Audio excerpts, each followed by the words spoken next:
April, Siti Harifah.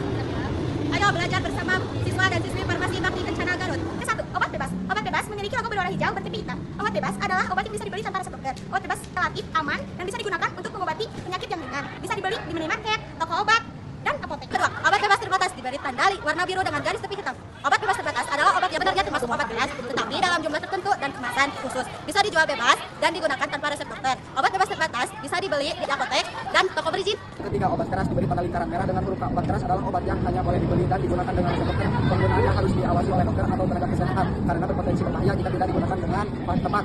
Obat keras dapat didistribusikan di klinik, di rumah sakit, dan di apotek. Obat psikotoplika dengan logo lingkaran merah dengan huruf P dan garis tepi hitam.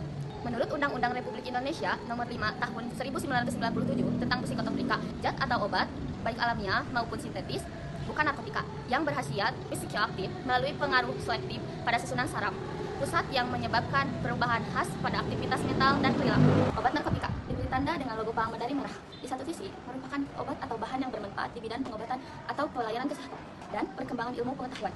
Tetapi di sisi lain sangat merugikan jika digunakan tanpa pengendalian dan pengawasan yang ketat dan diteliti. Misalnya akan terjadi adiksi atau ketergantungan. Penggolongan obat lainnya. Selain berdasarkan undang-undang, ada juga penggolongan lainnya yang penting untuk dipahami. 1. Obat tradisional. Bahan atau ramuan, bahan yang berasal dari alam, tumbuhan, hewan, dan mineral. Sediaan sayur galinis atau campuran dari bahan tersebut yang terolah secara sederhana atas dasar pengalaman atau turun-temurun telah digunakan untuk pengobatan. Golongan obat tradisional. 1. Jamu. Logo lingkaran hijau dengan daun. Obat tradisional yang bahan dasarnya dari alam dan cara pembuatannya turun-temurun. 2. Obat herbal terstandar dengan logo lingkaran hijau dengan 3 bintang. Sediaan obat bahan alam yang telah dibuktikan keamanan dan khasiatnya secara ilmiah dengan uji praklinis pada hewan dan bahan bakunya telah distandarisasi. Contoh, Otelak angin. Fitofarmaka, logo lingkaran hijau dengan jari seri salju.